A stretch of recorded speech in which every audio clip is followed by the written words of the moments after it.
Time now for Focus. In Western schools, where education is separated from religious morality, a student could become a terrorist.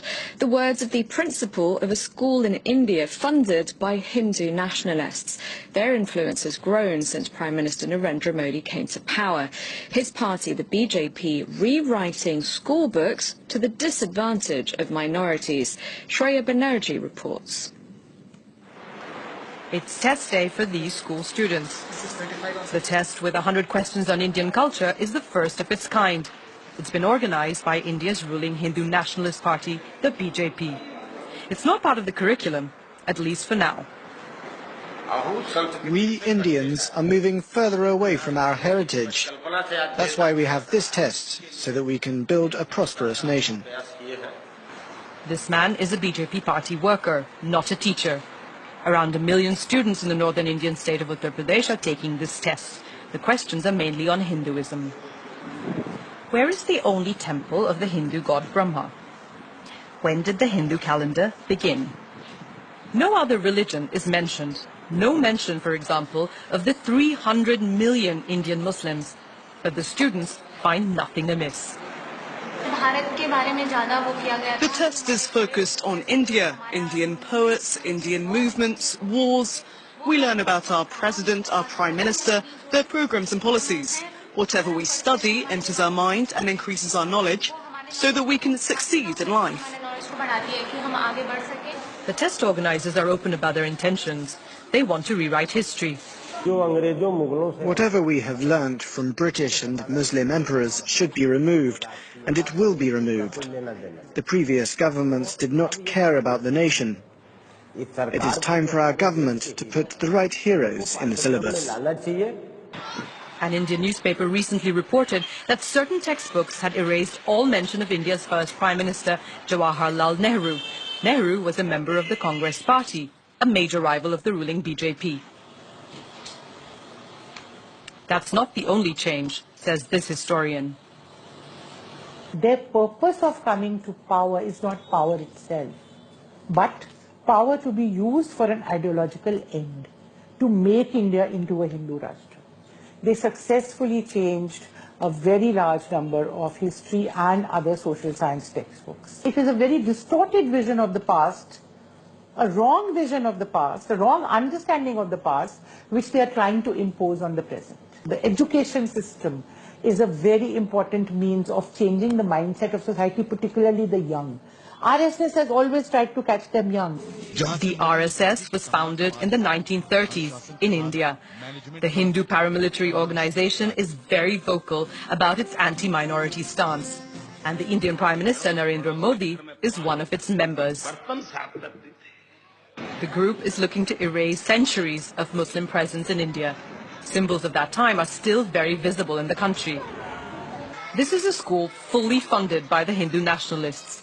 The RSS says there are at least 12,000 of these in India, with 3.5 million students.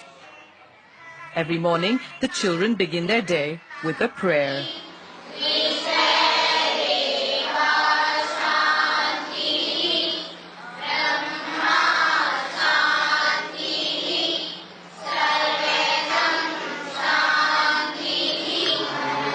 Prayers are followed by a religious ceremony and the principal's speech.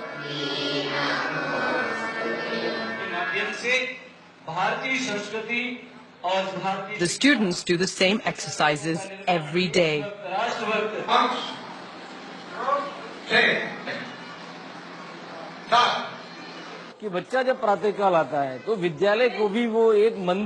For the pupils, the school is a temple.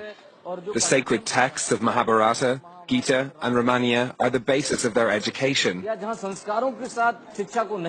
In Western schools, where education is separated from religious morality, a student could become a terrorist.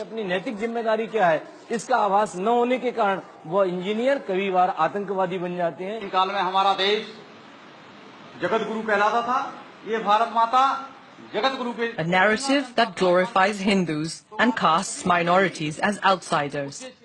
By introducing these ideas in schools through tests and the modification of textbooks, the BJP is looking to influence the thinking of young people.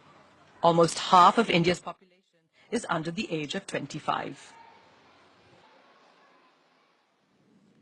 For more on this, I'm now joined in the studio by Olivier Guillard, Asia Research Director at France's Institute of International and Strategic Relations. Hello, thank you very much indeed for coming in. First of all, if you could tell us a bit more about the RSS. I understand it helped propel Narendra Modi to power. Absolutely. Let's say that this is a kind of a sister ship from the current political party that is in power for the last 3 years in India. It's a kind of movement that is between culture, sports, ideology. It's something that is supposed to be closer to the rightist side of the political spectrum in India than to the left, obviously. And this is a kind of pretty large organization. It's not supposed to be, it's a place for each and every Indian, but still the mainly pillars of this organization is mainly based on Hinduism and Hindu philosophy.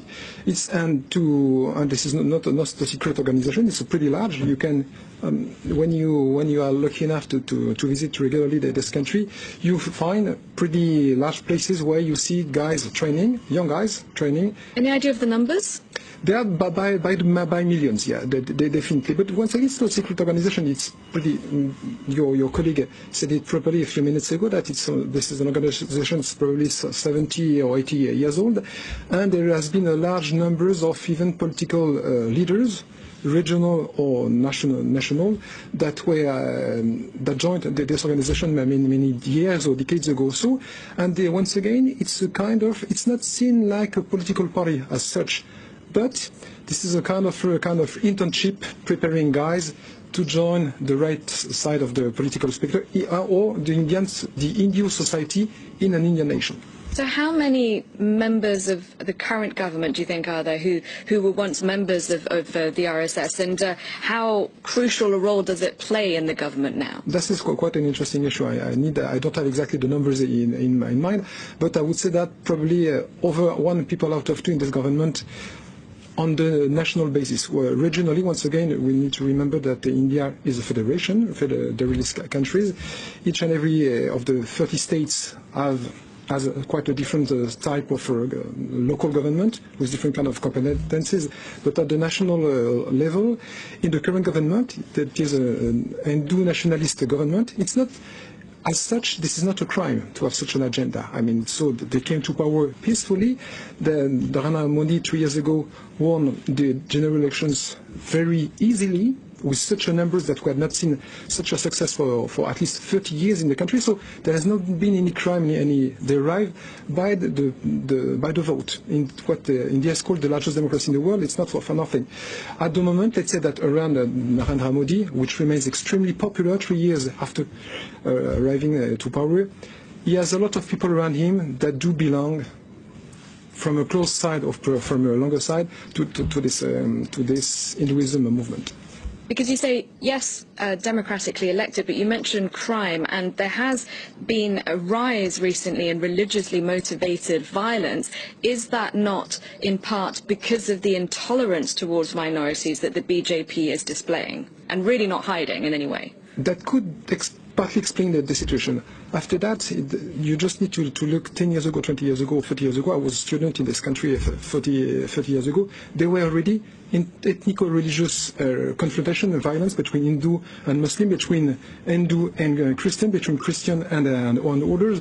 So it's part of the story of this 1.3 billion population. And to be really frank, there has not been the numbers that have not been multiplied by 2, 3, or 6. No, there is a sort of slight trend to see more ethno-religious violence. It's not about crime, it's about confrontations. But once again, it's part of the story of the modern India. What about dissent, though, cracking down on dissent? Recently there was a high-profile journalist who was killed, and she was a critic of Hindu nationalism. Is that not something that is peculiar to recent times and the atmosphere at the moment in India?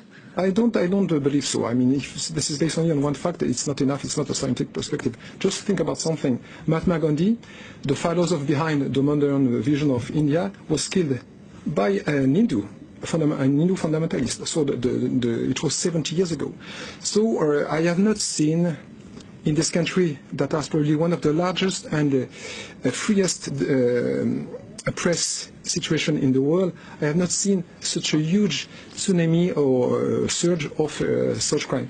It's a sad story, but still, we cannot say that the situation today is so complicated in India for the journalists. It's not the case. It's probably one of the freest press in the whole Asian region. So the wider population still very much supports Narendra Modi? Definitely, yeah. All right. Thank you very much indeed. We'll have to leave it there, Olivier Guillard. Thank you for your time. Thank you for watching. I'll be back at the top of the hour with the full news roundup.